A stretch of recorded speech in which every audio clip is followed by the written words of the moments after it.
Hola, mi amigo querido, ¿cómo estás? Mira, mientras vivamos en esta tierra, habrá momentos felices, alegres, la familia está reunida, hay pan en la mesa, todo es regocijo, todo es júbilo, motivo de gratitud a Dios. Pero mientras caminemos en el desierto de esta vida, también habrá momentos de tristeza, de dolor, de lágrimas, de impotencia, momentos en que tú miras para todos los lados y no ves salida para tu problema. Acabo de recibir el pedido de una señora que llegó aquí al ministerio, contando un drama tremendo. Dice que el esposo se fue y ella reconoce, dice: pastor, la culpable soy yo, es mi carácter, soy muy explosiva, me irrito por cualquier cosa. Bueno, esta señora fue y visitó al esposo, lo encontró, le dijo: mira, dame una oportunidad, yo te prometo que mi vida va a cambiar, que voy a ser una mujer diferente, voy a ser la mujer de la cual tú te enamoraste un día. Y él simplemente le dijo: mira, ya te di tantas oportunidades, yo tengo derecho a ser feliz, yo no puedo convivir más contigo. Y la mujer está desesperada y dice: pastor, ¿qué hago con este carácter con el que nací? ¿Qué es lo que Dios puede hacer por mí? Bueno, la lección de esta semana responde lo que Dios puede hacer, no solo por esa señora, sino que Él puede hacer eso por cualquier ser humano que se siente perdido, se siente acabado, se siente destruido por el pecado, que tiene hábitos, vicios o deformaciones de personalidad, de carácter que no puede cambiar. Otro día un señor me dijo: mira, ya consulté tanto a los psicólogos, ya hice tantas terapias de psicoanálisis, reuniones, sesiones de psicoanálisis, nada cambia, sigo igual. El dolor está por dentro, la herida está por dentro. ¿Qué es lo que puede hacer Dios por nosotros? Bueno, la lección de esta semana responde, porque aunque fue escrita la epístola a los hebreos en tiempos antiguos, sus lecciones valen para nosotros hoy, ya lo dije muchas veces. Entonces, con esto en mente, queridos, vamos a la lección número 4 para el 22 de enero del año 2022. El título de la lección es Jesús, nuestro hermano fiel.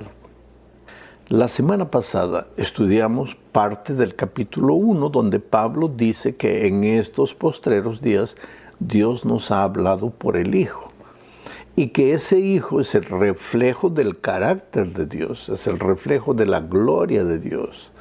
Y leímos también una cita de la sierva de Dios, donde ella dice que el más extraordinario mensaje que podemos predicar a las personas que no conocen a Jesús es una revelación de su carácter en nosotros.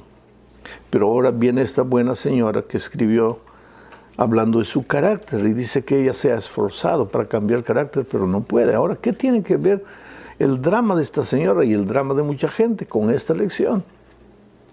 Pues veamos, porque esta semana vamos a entrar al capítulo 2 de Hebreos y veamos por qué Jesús se hizo hombre.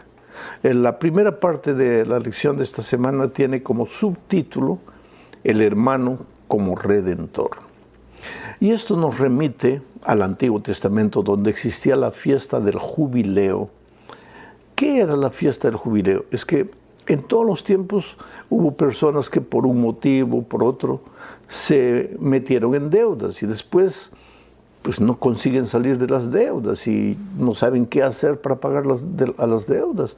Hoy mismo hay gente que debe a una tarjeta de crédito, que debe a un amigo y no sabe qué hacer. Tú sabes que mucha gente hasta se quita la vida porque no puede pagar sus deudas. En la Biblia encontramos una experiencia en los tiempos del profeta Eliseo, de una mujer cuyo esposo había muerto dejándola con tantas deudas y la pobre no podía. Bueno, en Israel antiguamente, en los tiempos antiguos, también había gente pues endeudada que no sabía qué hacer. En Israel también. Entonces, esas personas Dios es sabio, Dios no tiene que ver solo con la vida espiritual. Él se interesa en tus luchas, en tus deudas, en tu falta de empleo, en lo que estás sintiendo, los dramas de tu casa, tu familia, en fin. Dios proveyó esa fiesta llamada el jubileo, que se realizaba cada 50 años. En el año del jubileo, ¿qué sucedía? Todos los endeudados eran perdonados de su deuda. La deuda quedaba a cero, la vida financiera a cero. Se les devolvía las casas que habían hipotecado.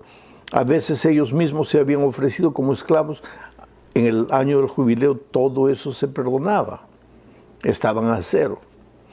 Ahora, si antes de que se cumplieran los 50 años, porque 50 años es casi toda una vida, si antes de ese tiempo, de los 50 años, apareciese un hermano, un familiar de sangre, y dijese, yo voy a pagar la deuda de este mi primo, de este mi hermano, dígame cuánto está debiendo que yo pago. Entonces, ese hermano era el hermano redentor. Él pagaba la deuda del familiar, el familiar quedaba libre porque el hermano había pagado lo que él debía. Ahora mira cómo Pablo en la epístola a los Hebreos usa la figura del hermano redentor para decir que nosotros estábamos en pecado, estábamos vendidos al diablo por causa de nuestra desobediencia. Nuestra vida no era una vida plena, era una vida de esclavitud y sin embargo el hermano mayor Cristo vino y nos redimió. Voy a leer el texto.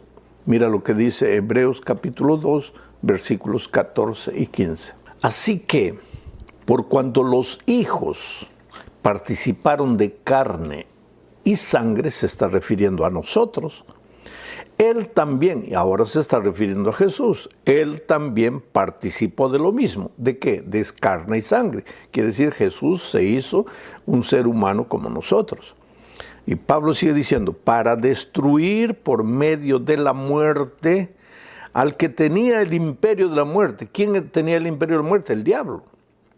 Esto es al diablo, explica el propio Pablo. Y en el versículo 15 dice, y librar a todos los que por el temor de la muerte estaban durante toda su vida sujetos a servidumbre, a esclavitud. Por causa de nuestro pecado nosotros estamos sujetos a servidumbre, a esclavitud. Oh, querido, es que la vida, cuando tú no tienes a Cristo como Salvador, como Redentor, tu vida puede, desde tu punto de vista humano, te puede parecer hasta feliz, que todo te va bien. No te va bien. Eres un pobre esclavo o del cigarro, o de la droga, o de la bebida, o de alguna pasión escondida, o de algún sentimiento que no puedes arrancar de tu corazón. Eres víctima y un pobre esclavo o de tu orgullo, o de tu codicia, o de tu envidia, o de tus celos, de las deformaciones del carácter. Eres un pobre esclavo. Y una vida así no puede ser feliz de ninguna manera. Pero Jesús dice aquí el texto, se hizo hombre.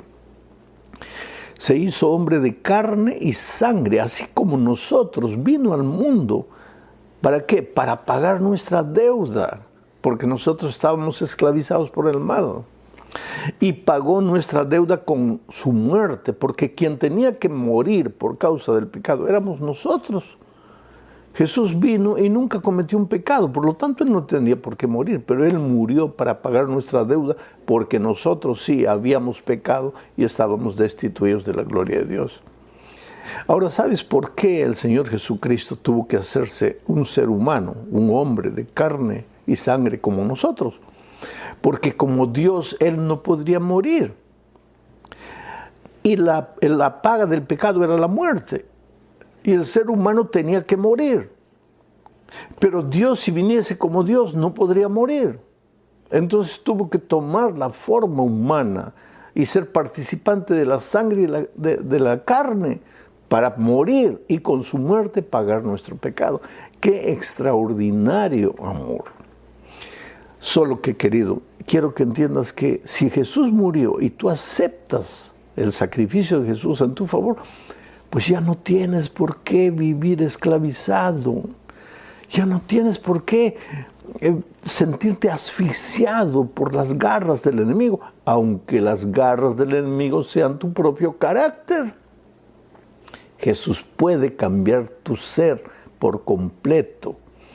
Un ejemplo, Juan llegó a Jesús como el hijo del trueno, explosivo, rabioso, iracundo, y cuando lo encontramos en la isla de Patmos ya viejito, el discípulo del amor. ¿Cómo es que el hijo del trueno se transforma en el discípulo del amor? Es que él entendió que Jesús había venido y lo había rescatado y ya no tenía por qué continuar viviendo como esclavo. Vamos a la segunda parte de este estudio. Jesús no solo se hizo nuestro hermano mayor, Él se hizo un hermano nuestro que no tiene vergüenza de nosotros. Eso es lo que dice Hebreos 2:11. Leo. Porque el que santifica, ¿quién es el que santifica? Está hablando de Jesucristo aquí, porque el que santifica. Y los que son santificados, ¿quiénes son los que son santificados? Nosotros. Porque el que santifica y los que son santificados, de uno son todos. ¿Y quién es ese uno? Dios el Padre. Por lo cual no se avergüenza de llamarlos hermanos. Sabes, para entender este texto tenemos que volver a la lección número 1. Ya dijimos que Pablo escribió para una iglesia que estaba sufriendo, una iglesia perseguida. A los judíos que aceptaron el cristianismo, sus familiares tenían vergüenza de ellos, sus amigos los rechazaron, perdieron sus propiedades, muchos de ellos estaban encarcelados, porque aceptar a Jesús y vivir por Él no es fácil. Oh querido, a esa gente que estaba sufriendo, a esa gente de la cual sus padres, sus hermanos, sus primos, sus amigos tenían vergüenza, ahora viene Pablo y dice que Jesucristo se hizo nuestro hermano mayor y que Él no tiene vergüenza de nosotros. Pero ¿cómo no va a tener vergüenza? Mira la vida que vives. Yo digo siempre, las personas que encuentro en las alturas de mi país, un pobre ebrio, borracho, acabado, pastor, yo no merezco el amor de Dios. Claro que no mereces, querido, ni tú, ni yo, ni nadie merece en este mundo. El amor de Dios no es por merecimiento, es por gracia. Dios te ama. Con ese carácter horrible que tienes, con esa manera de ser, con tus derrotas, con tus fracasos, Él no tiene vergüenza de decir que tú eres su hijo precioso. Él es tu hermano mayor. Se hizo de carne y sangre como tú para redimirte, porque como Dios no podría morir, pero ahora no tiene vergüenza de ti. Aún en este texto hay una cosa que necesitamos entender, querido. Dice, porque el que santifica, ¿quién es el que santifica? Jesús. Y los que son santificados, ¿quiénes? Nosotros. Pues querido, aquí está uno de los secretos que necesitas entender.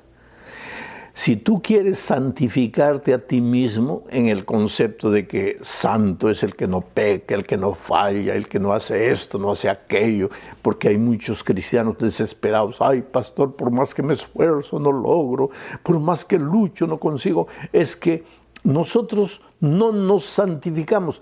Jesús es el que nos santifica. Nosotros somos los santificados. ¿Por qué? Por Cristo. Pero ¿cómo funciona eso, pastor? Ve a Jesús como estás. Llévale tu vida como estás, tu carácter horrible, así como Juan. Arrodíllate, agárrate de los pies de Jesucristo y dile, Señor, yo no puedo, yo estoy perdido. A esta señora cuya historia conté al principio del comentario, yo te digo, querida, ve a Jesús y dile, Señor, yo no puedo cambiar mi carácter.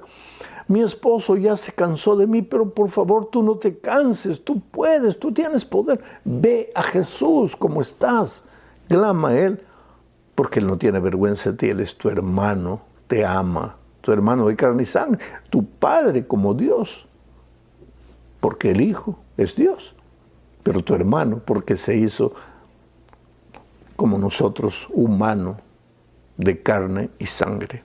Vamos a la tercera parte. Ahora entramos en un asunto un poco delicado, ¿sabes? Él es nuestro hermano de carne y sangre como nosotros, pero no en el sentido de que tiene nuestra naturaleza espiritual pecaminosa. Es como nosotros en el sentido físico, en el aspecto físico. Él ya nació con siglos y siglos de una humanidad debilitada por causa del pecado a partir del error del pecado de Adán y Eva. Él vino con los dolores propios de la naturaleza humana, con las consecuencias físicas de la naturaleza humana, pero no con las deficiencias espirituales que nosotros tenemos. Él nació en esta tierra con la naturaleza de Adán antes de que cayera en el pecado, la naturaleza perfecta. Pero nació ya con las deficiencias físicas, con los problemas físicos, con la naturaleza física de tantos siglos de pecado, porque el pecado fue deteriorando al ser humano. Vamos a explicar este asunto. Voy a leer Hebreos capítulo 2, versículo 14. Dice así: así que por cuanto los hijos participaron de carne y sangre, Él también participó de lo mismo, para destruir por medio de la muerte al que tenía el imperio de la muerte, esto es al diablo. O sea, el pensamiento aquí es claro. Jesús se hizo como nosotros, de carne y sangre, tomó nuestra naturaleza física. Pero ahora leamos Hebreos capítulo 7, versículo 26, y ahí dice: porque tal sumo sacerdote nos convenía, y está hablando del Señor Jesucristo, tal sumo sacerdote nos convenía, santo, inocente, sin mancha, apartado de los pecadores y hecho más sublime que los cielos. Oh querido, nosotros, tú y yo y todos los seres humanos, después de la caída de nuestros primeros padres, llegamos al mundo trayendo naturaleza pecaminosa, la tendencia a pecar.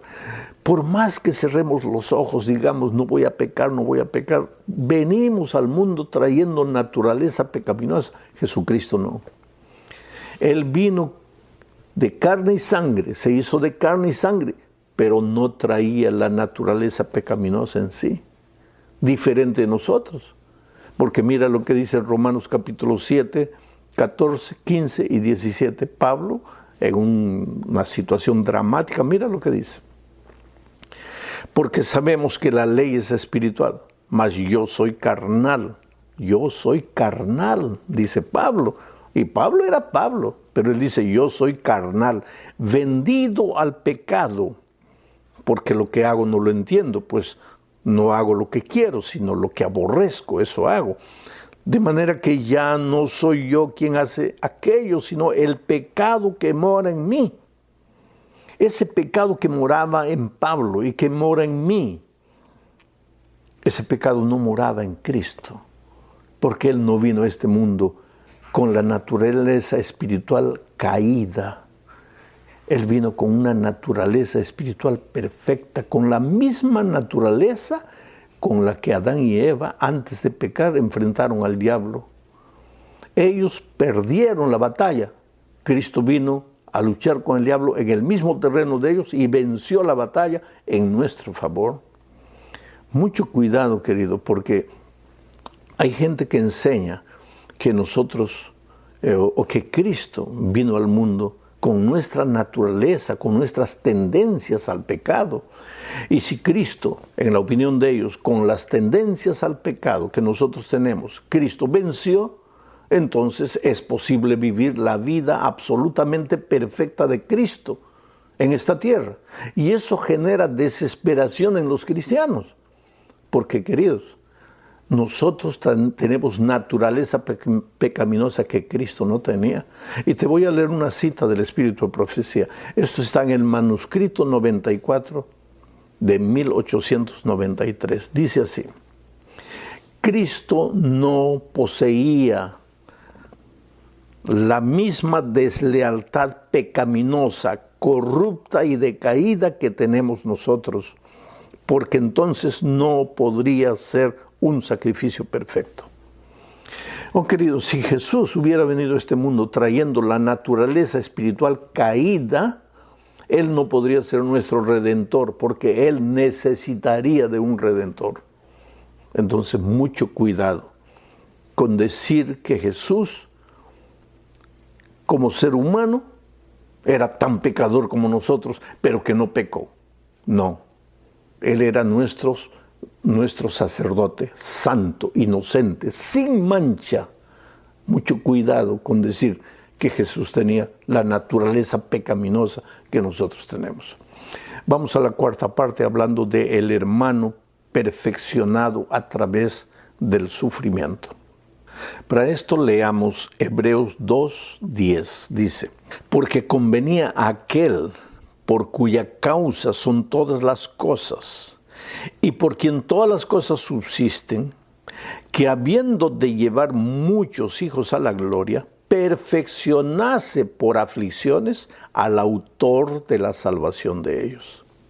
Entonces muchos pueden tomar este texto y decir así, quiere decir que el Señor Jesucristo necesitaba ser perfeccionado para cumplir su misión.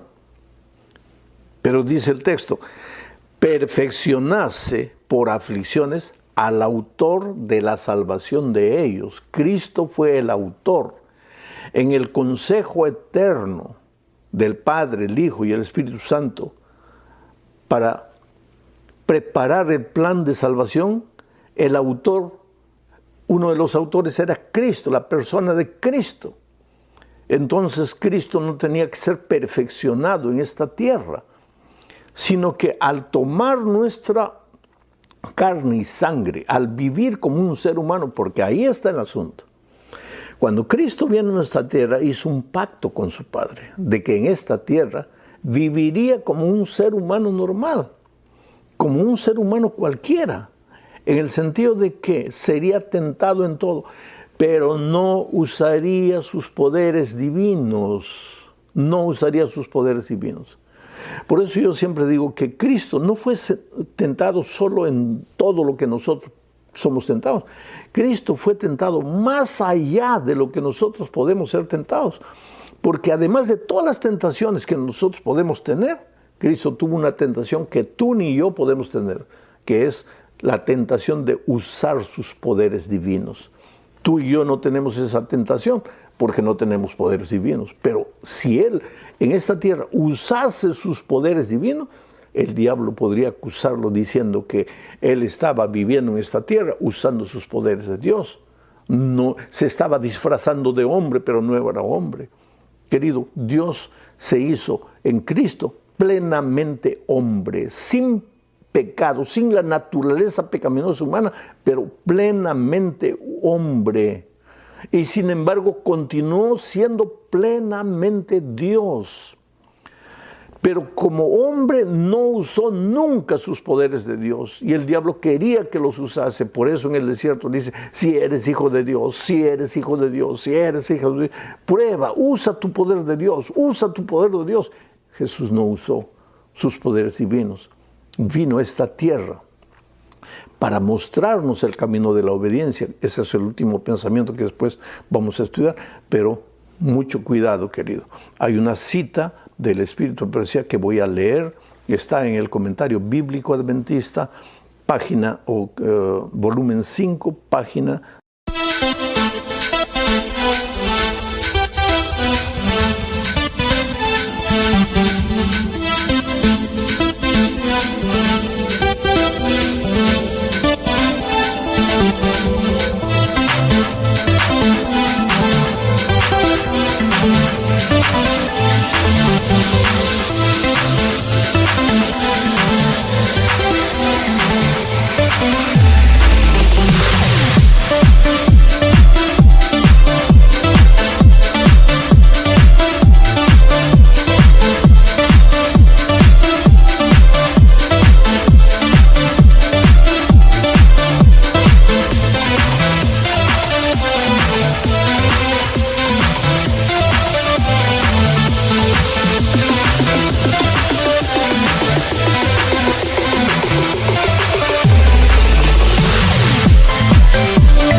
102.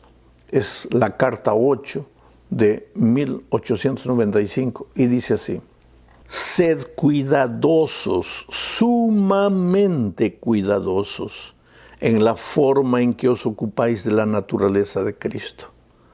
No lo presentéis ante la gente como un hombre con tendencias al pecado. Él es el segundo Adán. Él es el segundo Adán. Cuidado. Él no tenía tendencias al pecado. Él vino como Adán antes del pecado. Él es el segundo Adán. Adán fracasó, Cristo venció al diablo en el mismo terreno. Ahora nosotros ya venimos al mundo trayendo la naturaleza pecaminosa. Entonces puede decir, pastor, entonces Jesús tenía ventaja sobre nosotros. No. Recuérdate que Él vino a este mundo y no usó sus poderes divinos para no caer. Adán podría, sin ser Dios, podría haber no caído en el pecado, pero por un misterio que nosotros no entendemos, Él cedió a la tentación y cayó con naturaleza perfecta. Ahora, después de Él, todos ya venimos al mundo trayendo la naturaleza pecaminosa, la tentación.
¿Quiere decir que no podemos obedecer? Sí, podemos obedecer.